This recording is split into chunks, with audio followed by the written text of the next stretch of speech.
All rise. First District Court of Appeals now in session. All who have business before this court, draw near, give attention, you shall be heard. May God save these United States, the great state of Florida, and this honorable court. Thank you. You may be seated. We have one case on the docket today. Teresa Moon Valeno versus Florida Association of County Clerks et al. Is the appellant ready to proceed? You may.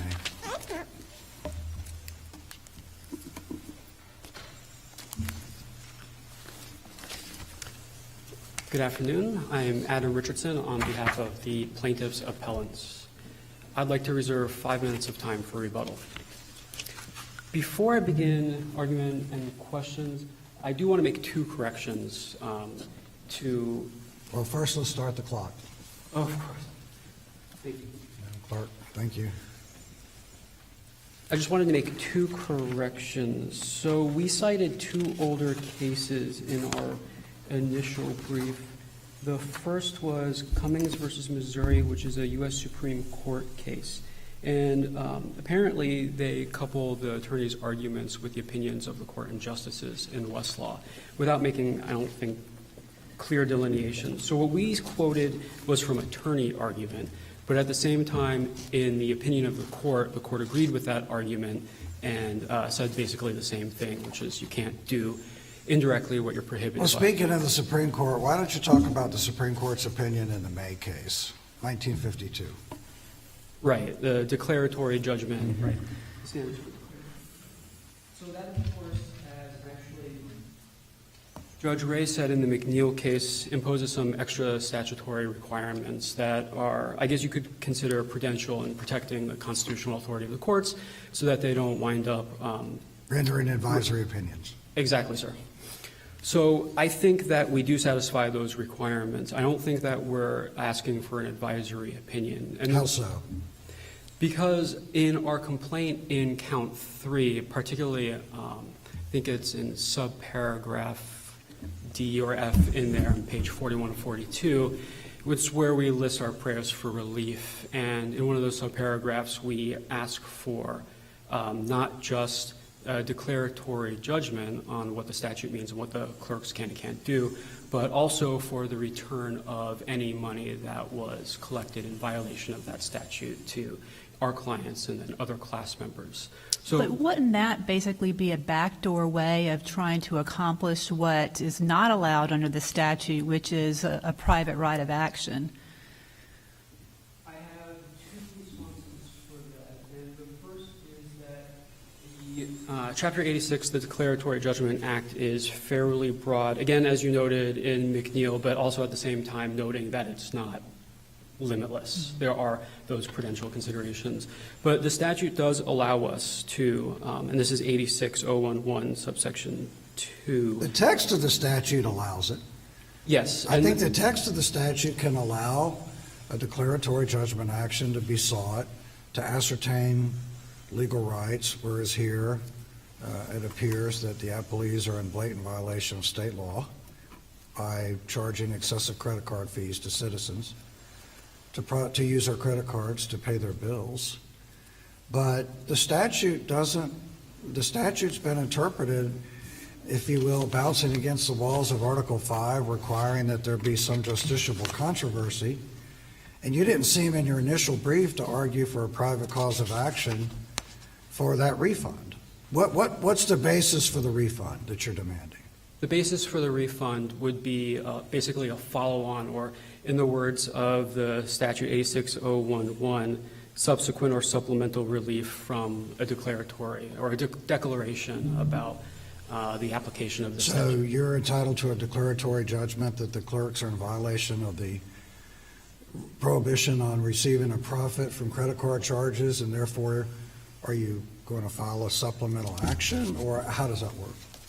I don't see us filing a supplemental action because we have already included that claim or that request for a return of. So the circuit judge can grant you a refund after it grants you, speaking hypothetically, after it grants you a declaratory judgment, it can grant you a refund pursuant to that judgment?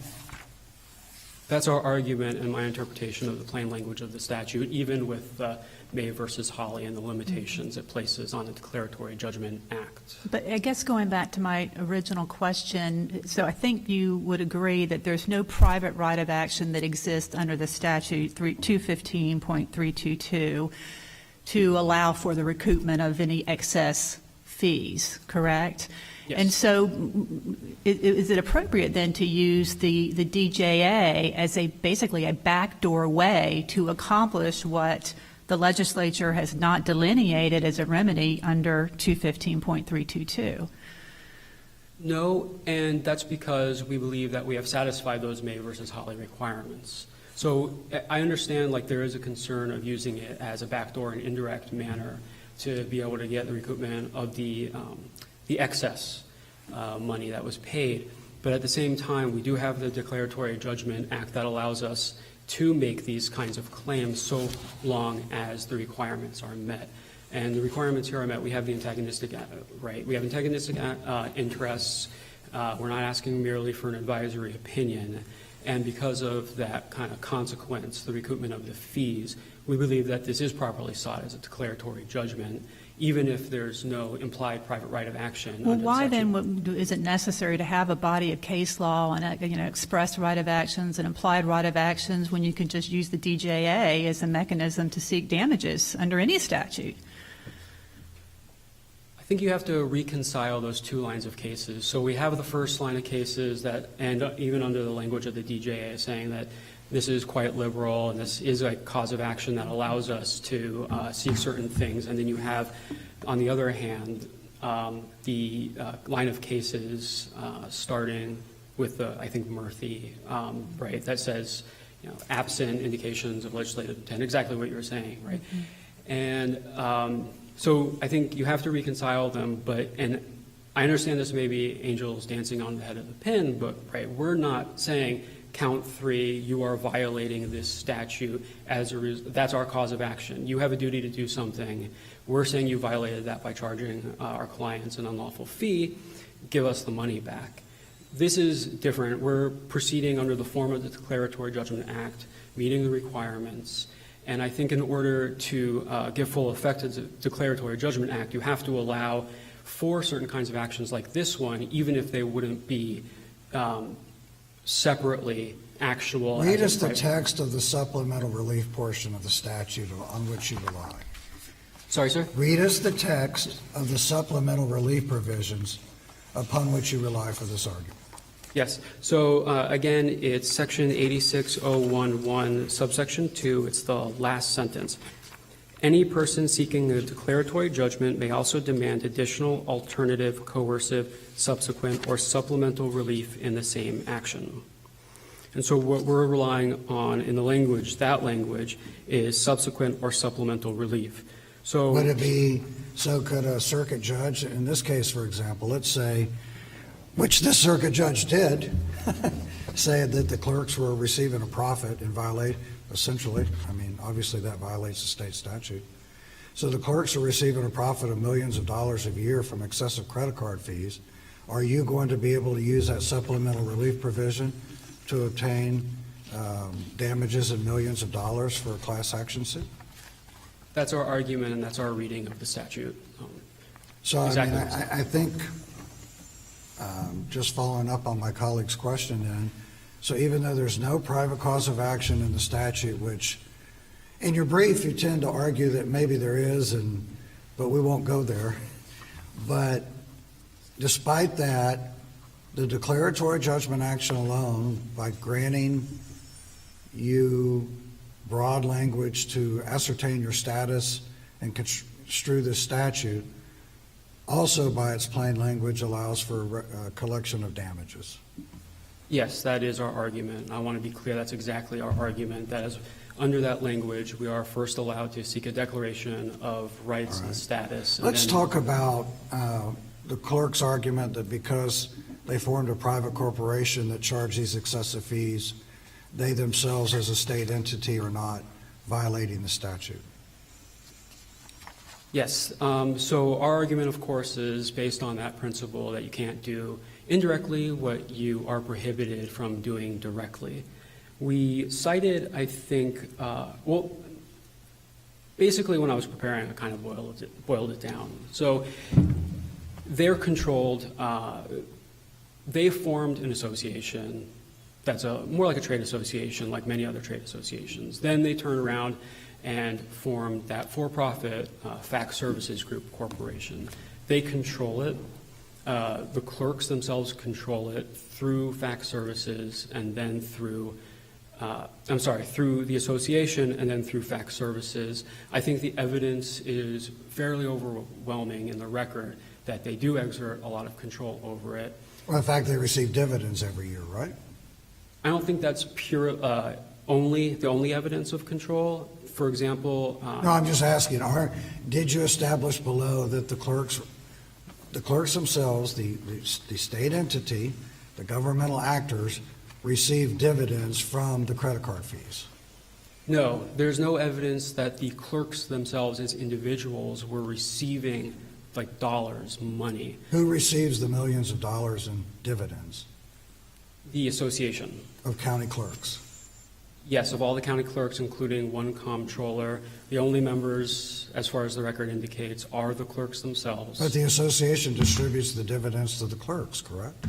No, it doesn't distribute Well, dividends. it sponsors 3 educational conferences a year, and also for every educational hour, the clerk, that impacts the clerk's salaries to an advantageous degree.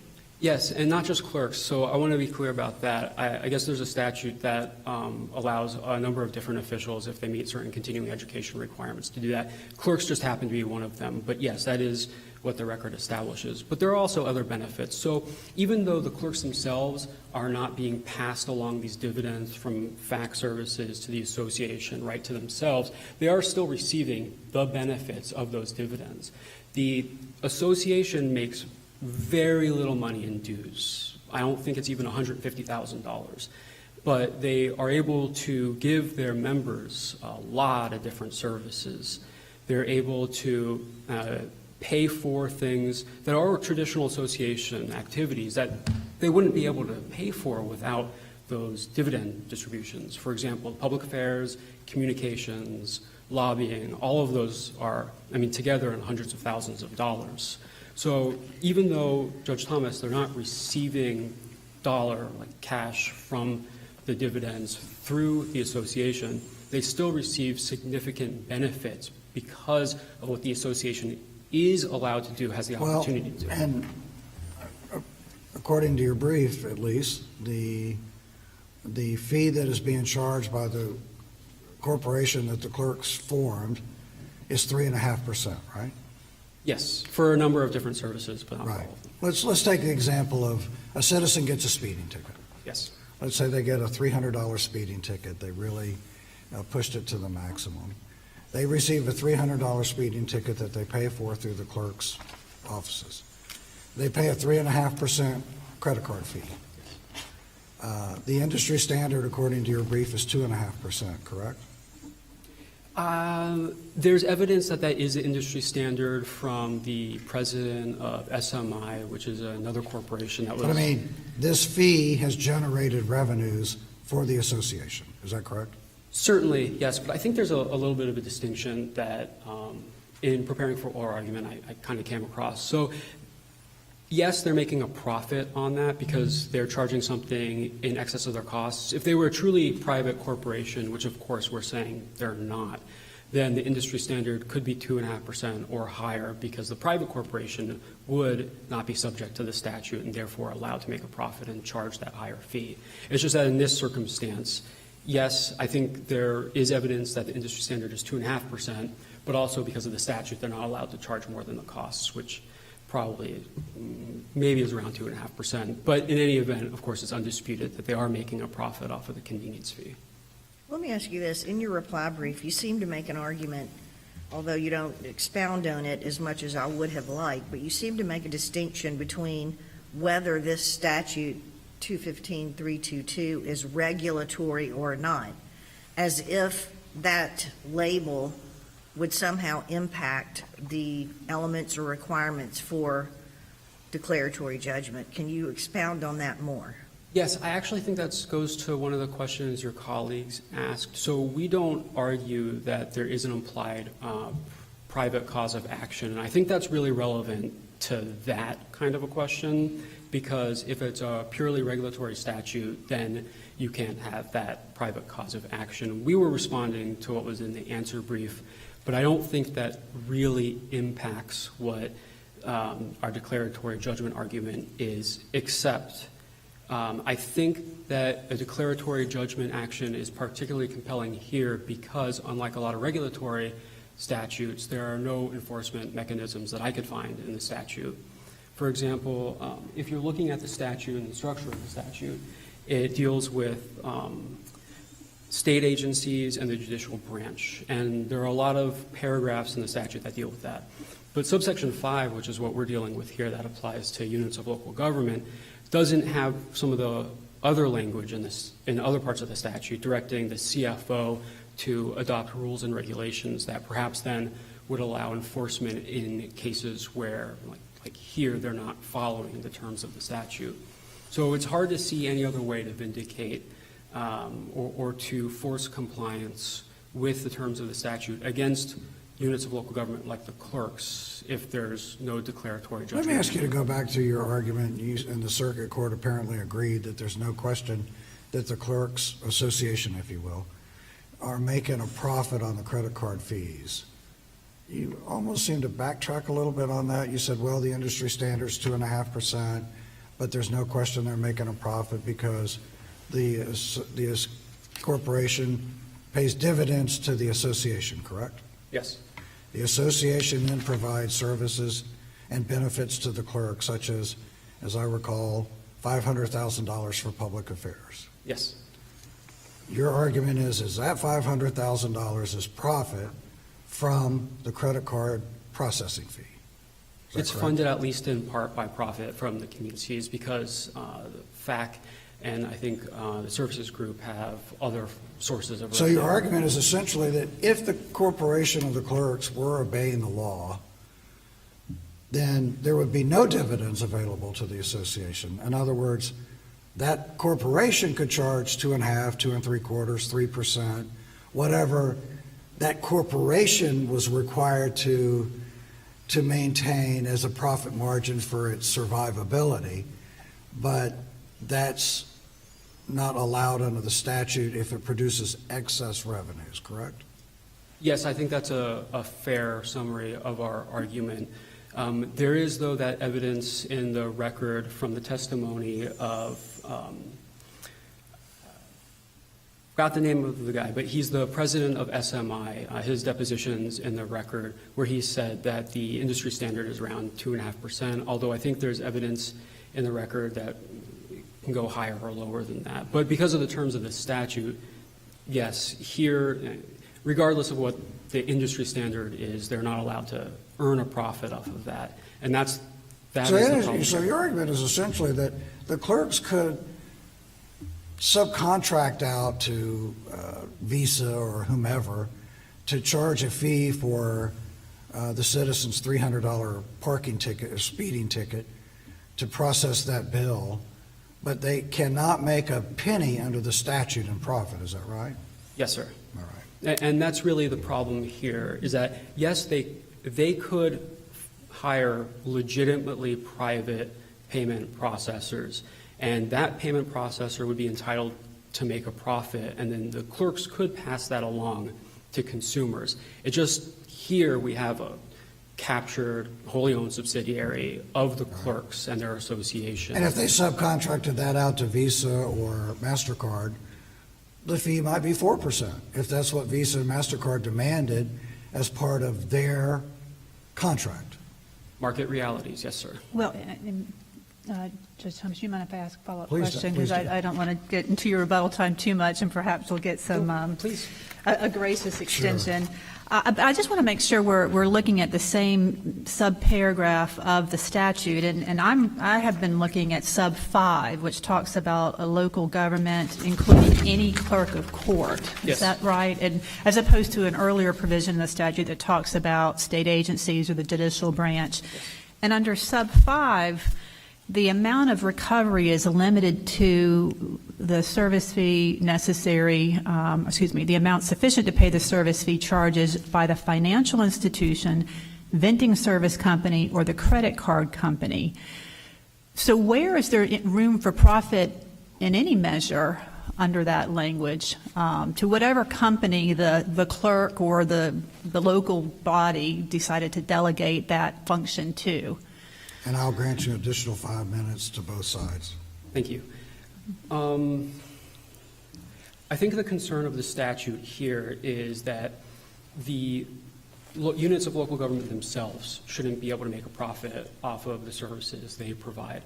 So that's why they're not allowed to do it here. But I think the distinction with private companies is that they are. So if a private company were charging this and they were making a profit and the clerks passed along that whole thing, 3.5%, 4%, the clerks themselves are still not making a profit. They don't keep any of that money. And so under that circumstance, it would be permissible. Again, it's just that here, the clerks and their association have a wholly owned subsidiary that does exactly what they're not supposed to do. And I know I'm well into my time, so thank you. Thank you. May it please the court. I'm Barry Richard, and I represent the appellees. Before I get into the substance of the arguments, I'd like to clarify one fact. Counsel refers to an affidavit that was filed in the court below with the conclusory statement that the clerk's 3.5% is higher than the industry average. I don't know what they mean by industry average, but I do know what all of the clerks who use non-FACC processors are charged. And there are 16 clerks in Florida who do not use the FACC. They use other private processors. Not one of them charges less than 3.5% for online credit card charges. Half of them charge 5%, and Palm Beach County for telephone credit card charges between 7 and 12%. Mr. Richard, could you pull the microphone a little closer, if possible? Thank you. Yes, sure. Thank you. Sorry, Your Honor. That's all right. So the point is, what the clerks charge is actually the lowest amount charged by any of the private companies that are serving the Florida clerks. But I think the question is, does the association receive a dividend from the corporation that is based in part on revenues from the credit card fees? Yes, they receive money, and they use that money. Isn't that a violation of the statute? No. Why not? Well, the statute, Your Honor, does three things. It encourages, as we know, agencies to use credit cards. It authorizes private companies to charge a fee for the use of the credit cards, and as I think Judge Ray pointed out, that fee, of course, has to include a profit or nobody would do it. And the whole purpose of this statute is to encourage that it be done. And the third thing that it does is it permits the state agency to pass on, without any additional costs, the charge that they paid for it. That's what's happening here. The purpose of this statute, and by the way, one thing that it does not do, and no statute does, is prohibit a public officer from having an interest in a private entity unless there's something in particular about that that's prohibited by law, which this is not. But here's what the statute does do. It prohibits a double surcharge. It prohibits the consumer from being surcharged by the processor and then an additional charge being charged by the clerk or whatever the agency is. That's what it prohibits. But Mr. Richard, counsel, if the association contracted with Visa, and I'm sure there are processing companies that are not using the credit card name, but with a processor, and the processor says, we will have to charge 3% for our shareholders and, for our company. That's the minimum, or 4%. I've paid 4% in private entities to use my credit card. So I know that 3.5% is not on its face improper. But if the processing company says, we're going to charge you 4%, let's say, and the clerks, the association, the clerks are allowed to pass on that 4%. But if the processor said, I tell you what, we can charge 4.5%, and we'll give that extra 0.5% to you. We'll call it a dividend. We'll send it to the association, and the association can use it to provide public affairs, governmental representation, continuing education. Would that be a violation of statute? Well, you're asking a question that's not really relevant to the evidence in this case, and so I'd be giving you a declaratory judgment here. But my personal opinion is that in itself, it would not violate this statute, which says nothing about that. Whether it violated something else, I would need to do some additional research, but I do not think that would violate the statute. The point here, though, is that never happened here. The point here is that what the Clerks Association was charging through Civitech was the lowest amount charged by any private company to any of the clerks, and nothing was added by any clerk anywhere in Florida. At least there's no evidence. But did Civitech send dividends to the association? Yes, well, the association... Some of which amounted to millions of dollars annually, right? That's correct, Your Honor. Right. And I think it's useful to understand what the evidence suggests the reason for this was. At some point, the clerk said, why should we be paying this money to private companies to go into the pockets of the private companies when we could be using the money to provide services, particularly to the smaller counties that can't afford it? Because here's what the clerks do with this. This is what the evidence said. They use the money to train clerks in smaller counties that can't afford to have training provisions. They use it for a geek squad type of provision where they actually go out to the smaller counties who can't afford to have an IT program of their own to provide them what they need in order to maintain the systems that they have. And they use it as a rainy day fund so that if our system ever goes down, they can keep the filing system going, which today is all electronic. Not $1 of this money is used for the clerk, the individual clerks privately. If the circuit judge found that if this were not available, the taxpayers would have to make it up, or we wouldn't have these services. But I think that's the argument, right, is that under the statute, these are all totally legitimate purposes. I don't think anybody's arguing to the contrary there. Or I don't see the appellant arguing to the contrary, even though they use the term the fruits of their labors. Assuming they're all legitimate, which I certainly do. The argument is the statute prohibits the use of that as a revenue stream.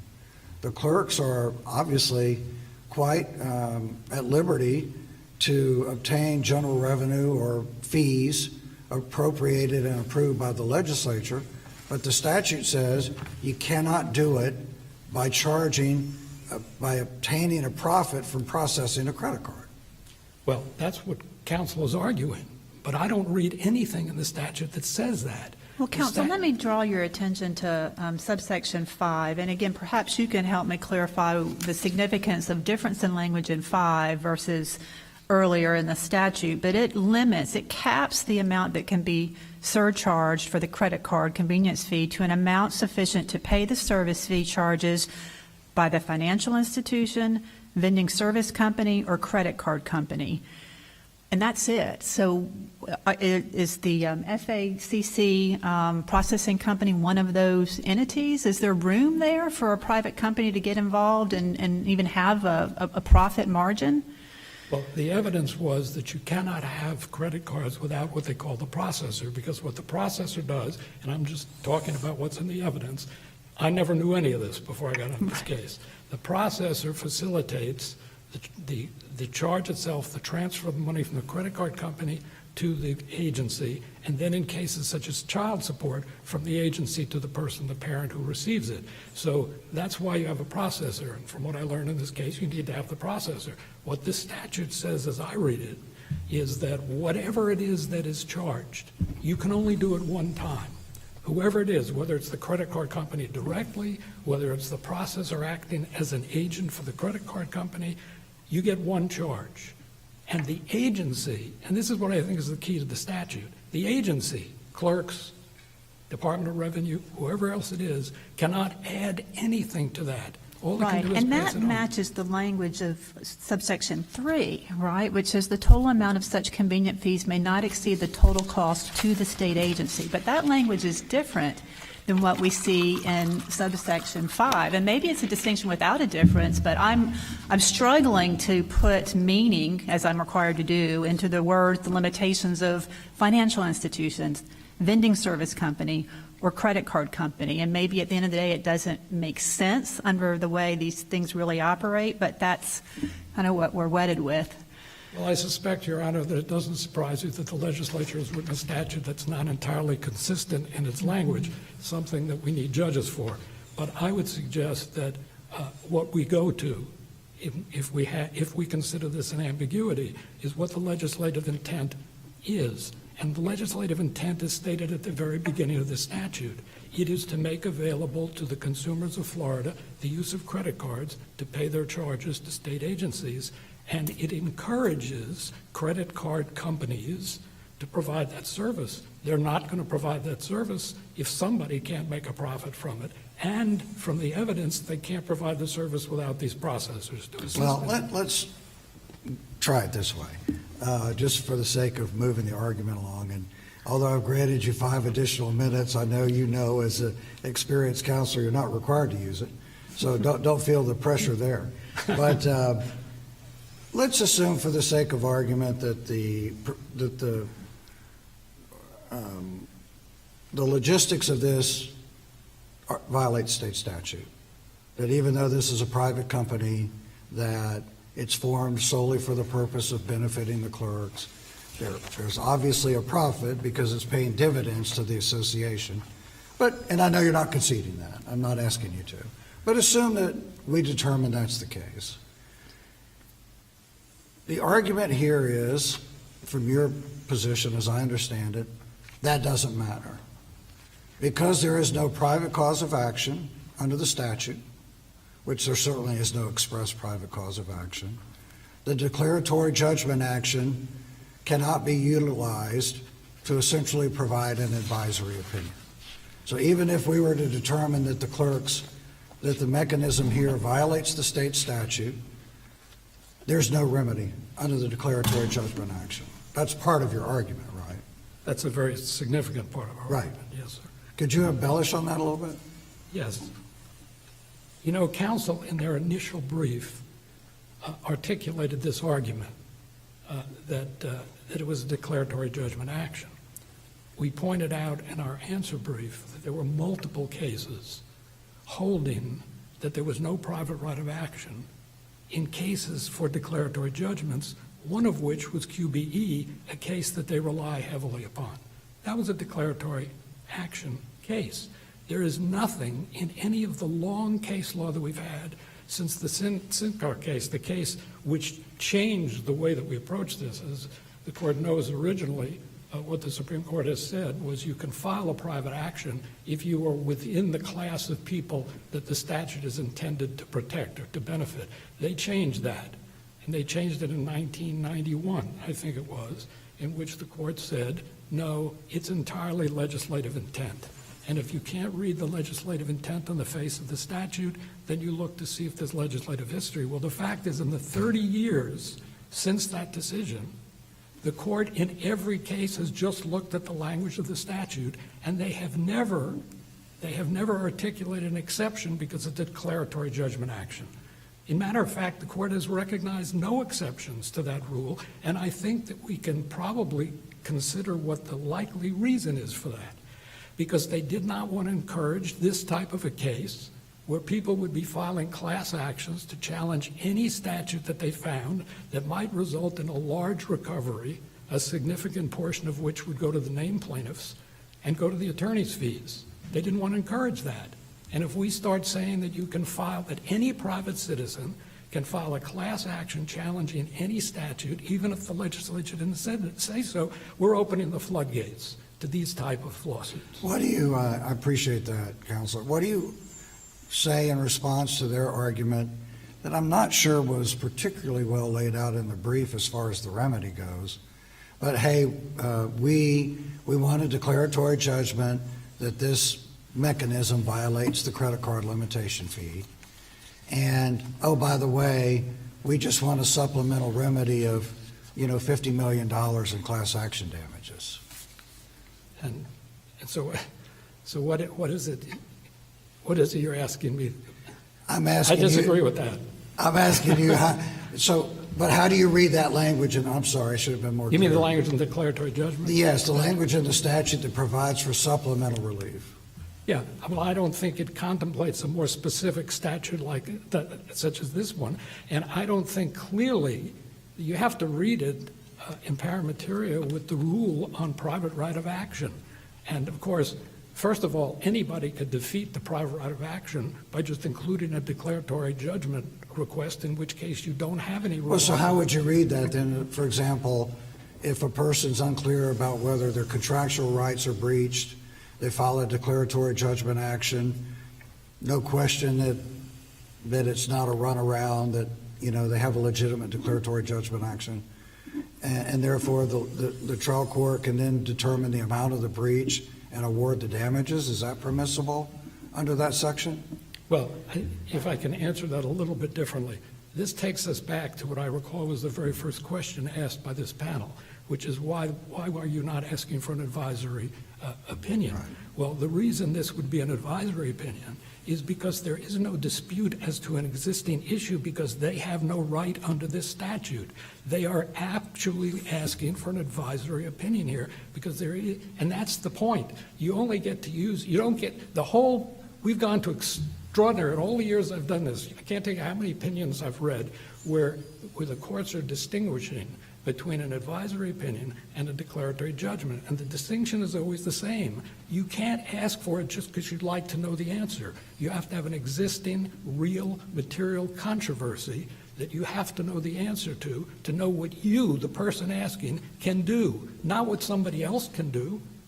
And that's what we're dealing with here. So, counsel, so to Judge Thomas's question, if there was a breach of contract potentially, then, you know, the DEC action would be answering a question regarding a right that could impact the breach of contract, and that would be a separate count. And so in this case, if there were other counts remaining on the table, would your answer be different? In other words, could the DJA proceed because the right could be impacted with the other counts that were still remaining on for the court's consideration?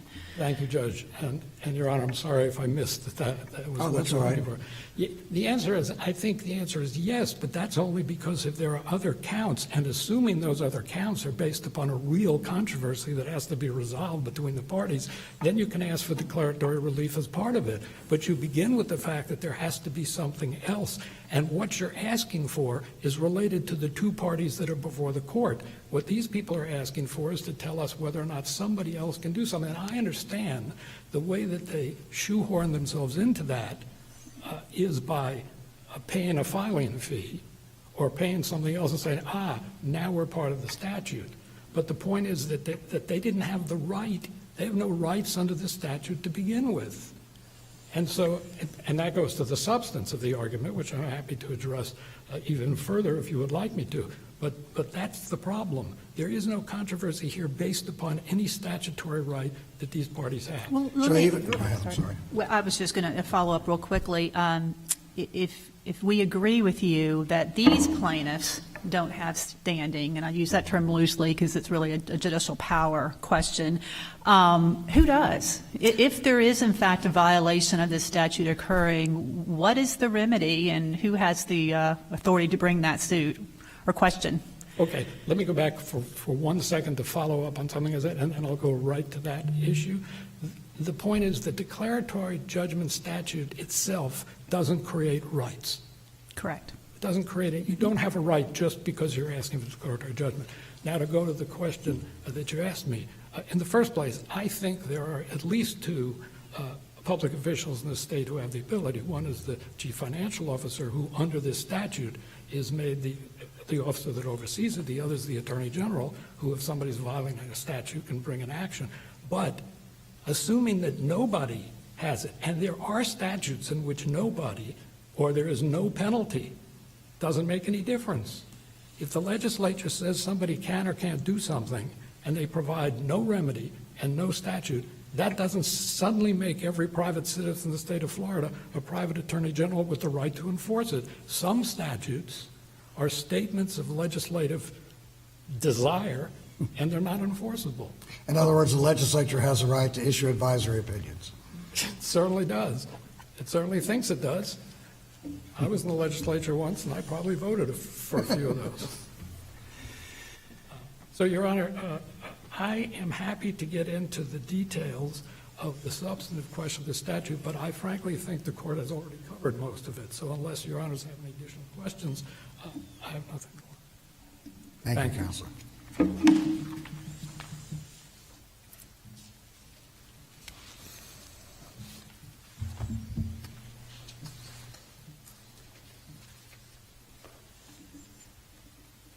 I have just a couple of points I would like to make. The first is with respect to what the industry standard is. Joe Stone, who is the CEO, not the I president. think you can assume, for the sake of argument, at least for my purposes, that hypothetically, and again, I didn't ask Appellee's counsel to concede it, but assuming the court finds that the mechanism here violates the statute.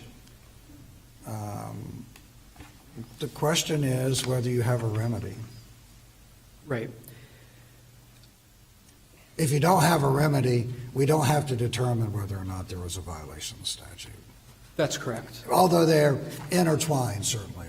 Right. It's a kind of a cart before the horse thing. Right. So your best argument is the supplemental remedy provision in Chapter 86. Right, and I want to make a couple points that I think follow on or relate to that. The first is that, at least as I read the statute and the case law, you can have a valid declaratory judgment action without there being a private right of action under a statute. I think that they're separate things. Maybe in some ways they bleed through, but you don't, as I said, have to have that private right of action for us to, here in this case, be able to file a lawsuit against these entities saying that they violated the terms of the statute. We're not asking for an advisory opinion either. This is not something where there are no antagonistic interests, adverse interests, where there are no real-world consequences. So our clients paid money to pay the convenience fee, and they want that money back, the money that was charged in excess of the statute. I don't think that's a question concerning, again, just speaking for myself, assume the statute was violated, assume that a citizen gets a $300 speeding ticket, pays a 3.5% processing fee, approximately $10 based on my loose math skill, and $3 of that $10 was profit to the Clerks Association. I think the argument from Appellee is your remedy is to possibly contact your legislator and take a look at the statute or contact the Attorney General and or the Chief Financial Officer, but that your clients, who nobody, or at least Appellee perhaps has, but I certainly haven't argued, wasn't wronged by the excess fee that generated the dividends. But how is there a remedy under the Act? How can you gain through supplemental relief, as Appellee's counsel put it, how can you obtain through supplemental relief what you cannot obtain by the legislature's decision to decline to grant you a private cause of action? Yes, sir. I understand the question, and for that, I'm going to refer the court to one of the cases we cited, which is City of Miami versus Fraternal Order of Police. It's a 1990 case from the 3rd District, and at least as I read the opinion there was no separate cause of action that depended on a declaration from the court. It was a dispute between a city and a health trust. The city denied a police officer's workers' compensation claim. Right. So it picked it up. And there the court said, even though it disagreed on the merits, which is the interpretation of the statute, it said, well, yeah, the trial court still had jurisdiction under the Declaratory Judgment Act. Well, how then and that's the 3rd DCA, and I certainly respect that view, but we have articulated our view in several cases, including McNeil versus Crestview, which is a 2020 decision where we affirmed the trial court's dismissal of a DEC action for the sole reason that there was not a private cause of action that originated in that case under the PIP statute. Can you distinguish that case from the case here? Yes, I think McNeil is distinguishable because, and this is from what I can tell from the opinion, Four Corners, there it seems like the plaintiff was only seeking a determination on the reasonableness of the hospital's charges as well as their legality under the PIP statute. And I'm quoting in part from page 842. And it doesn't seem like the plaintiff in that case made any kind of claim for supplemental relief. In fact, I think in that opinion, there was, yes, a note at the top of page 844. McNeil contends that he is entitled to a declaration on these matters because of the existence of unspecified potentially available civil remedies for the hospital's violation of the statute.